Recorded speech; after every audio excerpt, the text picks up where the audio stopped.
सरस्वती जी और उनकी बहू रश्मि के बीच एक दिन बहस छिड़ जाती है। आखिर किसका काम ज्यादा आसान है, बहू का या सास का? माँ जी, सास को काम ही क्या है, आपके सारे काम उंगलियों पे तो हो जाते हैं। कुछ भी। हाँ, हिसाब तो उंगलियों पे ही हो जाता है ना।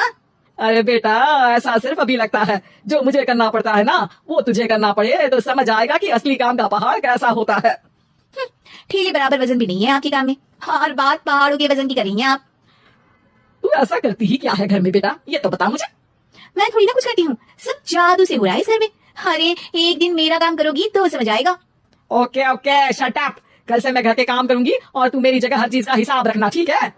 ठीक है, ये भी कर लेते हैं। ये सास बहू की डील के बारे में रश्मि के पति अमन को नहीं पता था, और ना ही अमन के पिताजी सुरेश जी को। पर गेहूं के साथ साथ जैसे घुन भी पिस जाता है, ये दोनों भी पिसने वाले थे। सुबह अमन उठकर रेडी होता है ऑफिस जाने के लिए, तो पता है उसके कपड़े नहीं निकले हुए हैं। अरे रश्मि, तुमने मेरे कपड़े नहीं निकाले? अपनी माँ से पूछो ना, उन्हीं का काम है ये। अमन अपनी माँ के पास जाता है। अब मेरे कपड़े आज आप देने वाले हो क्या माँ?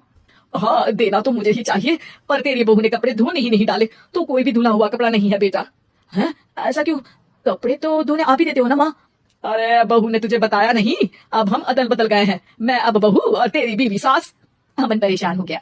वो बिना इस्त्री के कपड़े पहनकर ऑफिस चला गया। सरस्वती जी अपने घुटने के दर्द के कारण झुककर घर साफ नहीं कर पा रही थी, और ना ही खाना बनाना याद रख पाई। उधर रश्मि पहले ही दिन घर की चाबी घुमा चुकी थी, और 300 रुपए का हिसाब अलग नहीं मिल रहा था। पर दोनों का ही घमंड कैलाश पर्वत से भी बड़ा था, और दोनों ही खेमे एक दूसरे की बात मानने को बिल्कुल तैयार नहीं थे। शाम को जब सुरेश जी और अमन खाना खाने बैठते हैं, तो सरस्वती जी उनके सामने गाजर और पपीते लाकर रख देती हैं। अरे माँ, ये क्या है?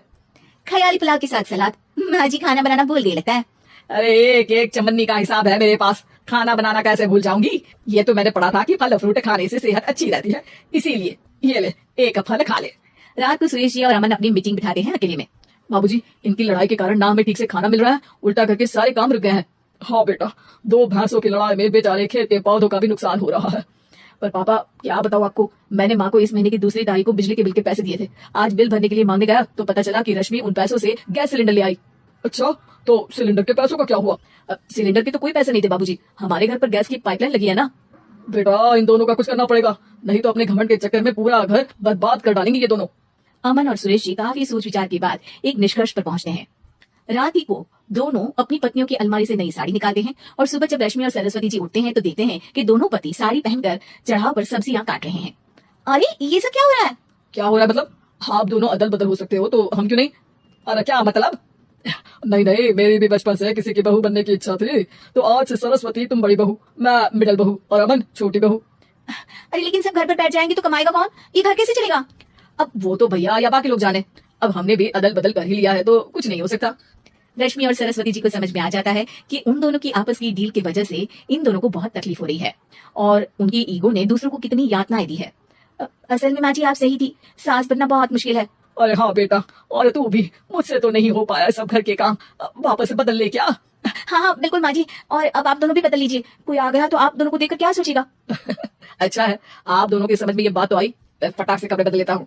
और रुक जा बेटा, एक फोटो ले लेती हूँ तेरी, मेरी बेटी होती तो तेरे जैसी ही दिखती साड़ी में। और मेरा फोटो नहीं लोगी?